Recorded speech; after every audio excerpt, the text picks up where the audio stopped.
So it's finally happening. One Piece chapter 1010. The scans were just released a few hours ago. I've had a chance to read through the chapter here, and yeah, it's happening, guys. It's happening finally. All of our waiting, it's come to fruition. We're gonna get what we've asked for the past 5-10 years, however long it's been. So, obviously this video is going to contain spoilers for Chapter 1010, the unofficial scan releases. So if you're waiting on the official scans that should be coming out on Sunday, then definitely don't watch this video. Otherwise, if you want to know what happens in this epic chapter, definitely stick around, and we're going to be going over here and talking about it a little bit. Yeah, let's just go ahead and get started, guys, because holy shit. We start out with Big Mom tumbling down towards the sea, which is kind of weird because it was heavily implied that the island itself was now over the mainland of Wano. So I'm not for sure what's going on with that, but whatever. So after the last chapter's tag team attacks from the supernovas, the most memed Yonko is once again falling to her death. She starts to call out for Zeus to save her, but he's still trapped inside of that metal box that was created by Kid. And then we see Prometheus start to dash down to try to rescue her as well, but he is stopped short as Zoro just kind of slices him into a few pieces. Law that makes a comment about how Zoro has probably broken every single bone in his body due to the ocean sovereignty attack that he tanked last chapter. Either way, Prometheus is still short work for our boy Zoro. Of course, luckily for Prometheus, he can just kind of piece himself back together because he's just a homie. But it does stop him for a few moments to keep him from rescuing Big Mom. Then even Kaido starts throwing jabs towards Big Mom, confirming what we know, saying that she's pathetic and has become an invalid. He's essentially just calling her weak. I think this is because she's much weaker when she doesn't have, her main homies with her, which is kind of what Kaido was just getting at, saying that without them, she's basically nothing, which we all know isn't true. She's still incredibly powerful and tanky, but she is she's heavily nerfed without the homies. We see that Luffy is still seemingly knocked out from Kaido's last attack. Kaido yells towards Zoro to stop cutting Prometheus and to let him go, and he starts charging towards Zoro at full speed. Zoro turns around with a look of worry, seeing Kaido blitzing towards him, and it definitely seems like Zoro is still on his last leg from tanking that attack. But the Op route comes in clutch, and we see Law replace Zoro with himself. He teleports in, hanging upside down, and smashes Kaido in the throat with his injection shot. Kaido coughs up a bit of blood, but is seemingly uninjured for the most part. He tells Law that his abilities just throw him off. Basically that he's nothing more than an annoyance to him. Now that Law and Zoro are both preoccupied by Kaido, Prometheus finds a good chance to escape and rescue his mama. Zoro gives Law some flack for this, but Law reminds him that it's not worth dying for. Kid confirms this and says that they only needed to split them up, and they've done that. So, that being said, Kid and Killer run towards the edge of the rooftop to head off Big Mom. Zoro yells out their names, almost as if he's kind of worried about them. And sure enough, Prometheus was indeed able to save Big Mom before she crashed into the ocean, because it just can't be too easy for the boys. Prometheus and Big Mom start talking about how useless Zeus is, and Prometheus asks her for some kind of favor. We're not really for sure what that is. Some people are thinking that it could be, maybe let him go and eat all the fire that Orochi was starting, at Onigashima. And other people are thinking that it could be that he is talking about replacing Zeus. And then we see Kid and Killer standing at the edge of the rooftop looking out over the sea, and they comment about the clouds. He just kind of says something's going on with the clouds, and that's pretty much it. We don't really know what it is. It could be a few things, but we'll talk about that later. Back to Kaido and the gang, he talks about how even when he's unconscious, Luffy is still glaring at him.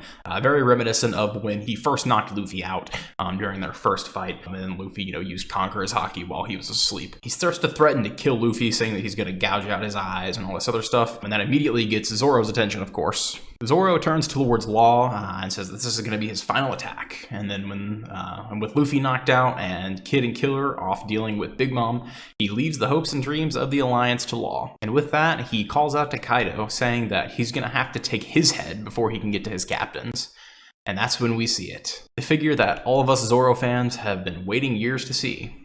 Not one, not two, 3 Zoros. Finally, after all this time, it's the return of the all-powerful Asura attack. He charges up his attack and then slices through Kaido with an attack that he calls the Farce of the Dead. We see Kaido cry out in pain, and then Kaido turns and looks towards Zoro, and he says, "It can't be. You have Conqueror's Haki too? And that was it for me. I had to just kind of do a double take and make sure that I read it correctly. Hell, even Zoro was confused. Kaido just confirmed that Zoro attacked him with not just Rio, but Conqueror's Haki. And Zoro says, what do you mean? I just put everything I had into that attack. Meaning that even he didn't know that he was using Conqueror's Haki. He was saying that he hoped to at least bring Kaido down, but of course that didn't happen because Kaido was just unfathomably tanky. Kaido says, well, it'll leave a scar and that should be enough for someone like you. And then he attacks with another Thunder Bagawa. He hits both Zoro and Law and kind of smashes them to pieces. We see them start, coughing up blood and stuff. And then he says, what a pity. If you had joined me, we would have taken over the world. We see their seemingly lifeless bodies, Zoro and Law, as Kaido begins to walk away, thinking that the fight is over. And then, from off screen, someone says, join you? Like any of us would ever team up with an idiot like you. The samurai are our friends. And then we see Luffy beginning to stand back up behind Kaido. Then we get a gorgeous panel of Luffy in his super cool cloak, and then he proclaims, I'm definitely gonna send you flying. We get a little couple panels of flashbacks from Hyogoro teaching Luffy how to utilize Rio, and that's when he realizes that he hasn't been utilizing his full potential.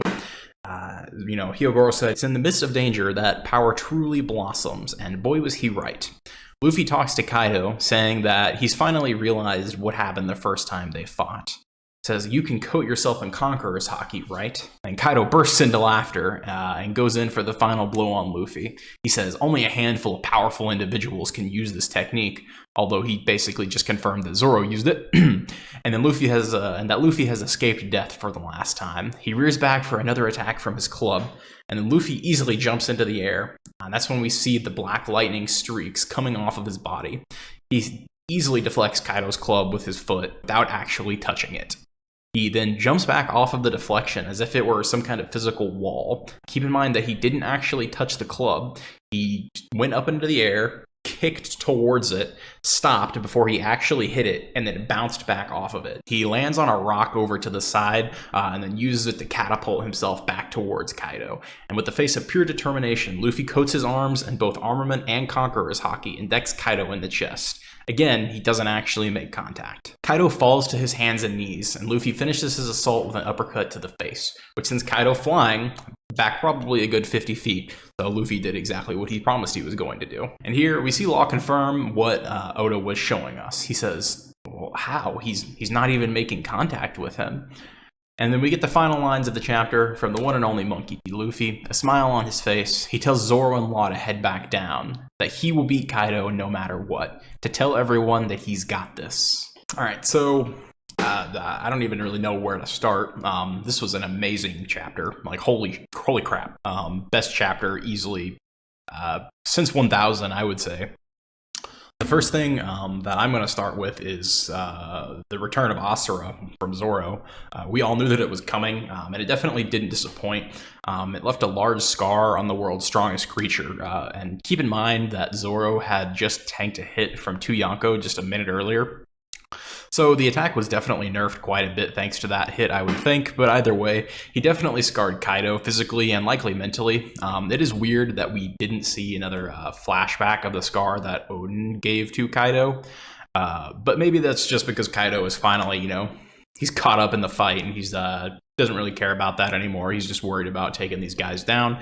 There's definitely that resemblance there once again, but either way, Kaido confirms that Zoro attacked him with Conqueror's Haki, meaning that Zoro does indeed have the color of the Supreme King lying dormant inside of him. Whether it definitely seems like he doesn't know that, because he was even confused. He was like, I don't even know what you're talking about. I just attacked I attacked you as hard as I could. That's all I did. Kaido basically confirms it by saying, what, even you have the Conqueror's Haki? So that begs the question, was Asura the first, Conqueror's Haki that we had seen from anybody on the Straw Hats? He used that attack before Luffy initially used it at all, if I'm remembering correctly. Luffy was using it accidentally when he would, get upset or angry, and he would scream out.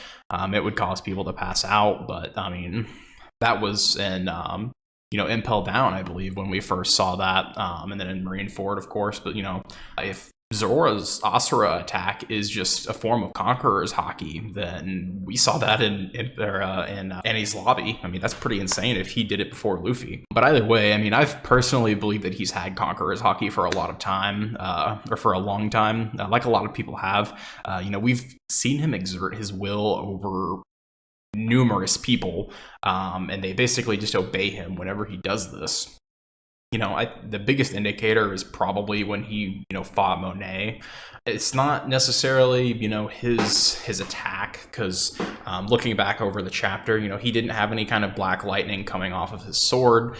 He didn't coat his sword, in armament Haki. Otherwise, obviously, it would have actually killed her. But, right before he attacks her, we do see her saying, she's freaking out, and she says, "My body won't move." And, a lot of people just think, or they chalk that up to Zoro just being a terrifying person, which is true. It would be terrifying to try to fight him.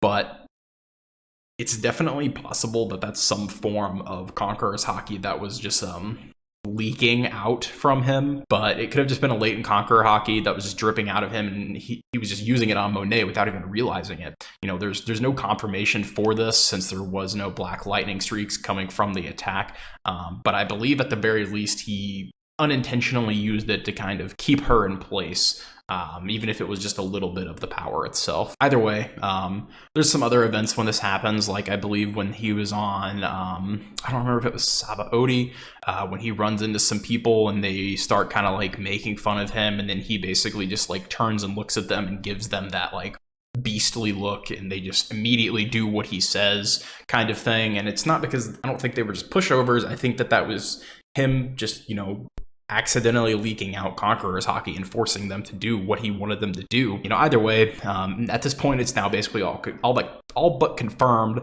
that Zoro does indeed have Conqueror's Haki. The only caveat to this would be if somehow, fighters could use Conqueror's Haki in a physical way without having the power to do, what Luffy and Shanks do, where they knock multiple, thousands of people out. That could be some kind of caveat, not for sure, but at the least he does have some form of it now, which is very impressive. We all knew it was going to happen, since he's basically the Rayleigh to Luffy's Roger. So we knew it was coming, but yeah, it's finally happened, and it's really cool. But yeah, this was definitely an important chapter for both Zoro and Luffy in terms of their, I don't want to say power scaling, but in terms of them kind of coming into themselves as fighters. The gap in skill is only widening between the two of them at this point. Zoro, he used this accidentally. He did it on accident. He didn't know what he was doing. He's just that strong. Meanwhile, Luffy is basically just like, oh, well, why didn't I think of that? And then immediately masters the technique. This may come as a surprise to some people, but I think we have to think about the other forms of Haki that Luffy has, tried to master previously. We were shown, during the time skip when he was training with Rayleigh, that he had a pretty difficult time at first trying to figure out how to use armament and observation Haki. He just wasn't really that good at it, and it took him a long time to perfect it. And we see this again later on, just now, in the past two arcs with Future Sight and Rio. It took him a while to actually learn Future Sight against Katakuri. He took a beating for, I can't remember, the fight was like 12 hours, I think. And he didn't, start learning Future Sight until, basically the very end. And then of course with Rio, we know it took him, like a week plus of training to actually get it down to where he can use it consistently. However, initially when he was learning Haki, Conqueror's Haki was just a natural thing to him. He just knew how to use it because it's something that he's just born with.